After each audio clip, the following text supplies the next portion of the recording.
My kids have already been through so much. With the move and everything, that would be really hard for them. It wouldn't be fair to them, Fred." Fred softened his eyes. "You really are such a good mom, Quinn. Always thinking of them first." "You always put Jake first, too. You wouldn't be in the situation with Beatrice that you are if you hadn't decided to do what was best for your son.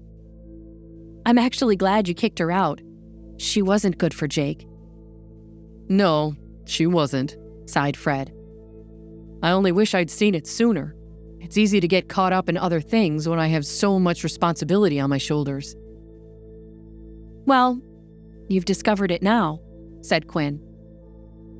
"Yes, I have. And don't think there won't be a paternity test involved. Beatrice may have been lying all along." Quinn had to agree. "That's true, unfortunately. What will you do if you find out that Jake isn't really your son?" "Jake is my son, in all the ways that matter. I don't care whether it's biological or not. I loved that boy from the moment I saw him. It's not about that. It's about exposing Beatrice and her lies. And that's that." Quinn sat back down on the bed next to Fred. "What are we going to do?" she asked. "Listen," said Fred. "Kids are resilient, more than we ever give them credit for. When it's time for you to move back out, we'll be friendly about it, and I will make sure that you're all financially taken care of. Anything they need. Anything you need. For life." Quinn searched Fred's face for any hint of deception and could find none. This man really was in a vulnerable position, and she felt something stirring in her. Perhaps it was her doctor's instinct to want to help. Maybe it was the thought of Denny and Sammy being rich and wanting for nothing their whole lives. But as much as she wanted to resist this idea, Dr. Quinn Murphy was forced to admit that Fred's plan actually was good for her, and also good for all three of the children. They might all be my children anyway, thought Quinn, remembering how eerily similar Jake and Denny had looked on that roller coaster together at Dragon World. How they might have been thought of as twins by anyone who saw them. Maybe, just maybe, this chance Fred was offering her was also Quinn's best chance to reunite with the firstborn triplet that had been stolen from her, which had been the entire reason for her move back to the United States in the first place. It was a chance, and this was a chance that Quinn knew in her mother's heart that she simply could not pass up. "Okay," she said. "I'll do it." "You will? You'll be my fake fiancé?" he asked, his eyes hopeful and pleading. "I will be your fake fiancé. But I want a very large diamond, Mr. Smith, and I want our agreement in writing." Fred laughed. "Of course. I'll send over a 5-carat setting, darling," he said.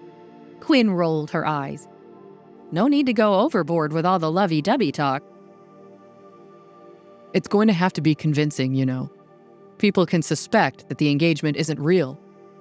You know that, Quinn, right?" She picked up a pillow and hit Fred playfully. "I should suffocate you with this," she laughed. "Now, doctor," teased Fred.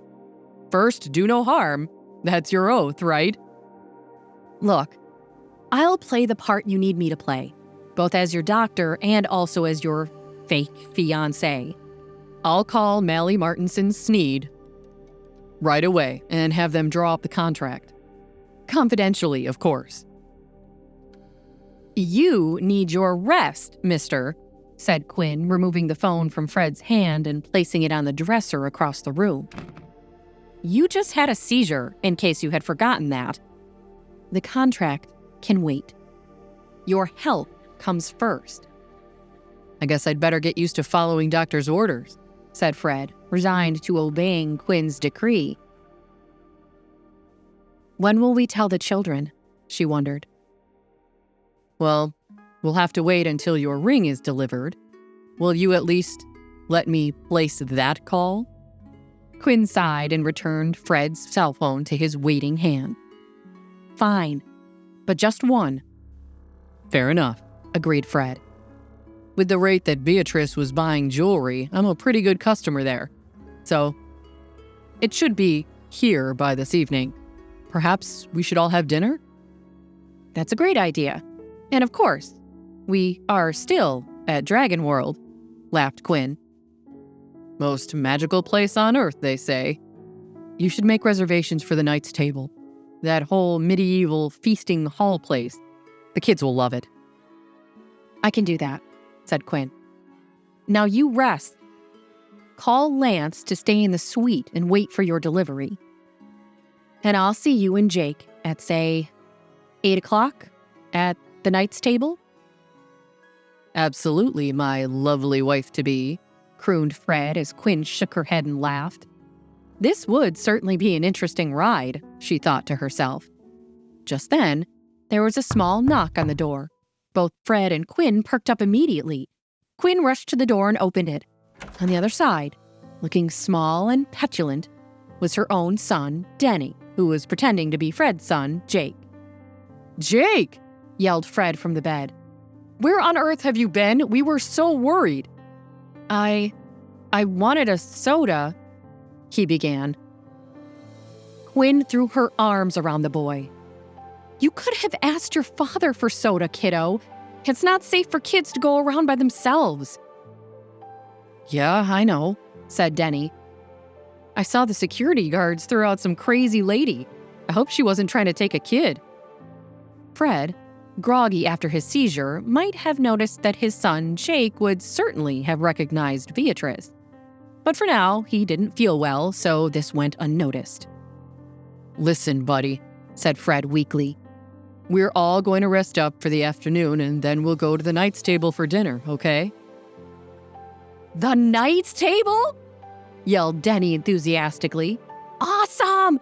That's where they do all the shows and have the big turkey legs and that big fat guy dressed as the king." "It's going to be a special celebration," said Fred, sharing a knowing glance with Quinn. "The doctor and I have something to talk to you kids about." What could that be? Wondered Denny. Had his plan worked? Were Fred and Quinn actually going to get married? Hi, Quinn here. And if you're wondering what happens next, click on the link in the description to listen to the full audio series. You can also watch the next episode here in the playlist.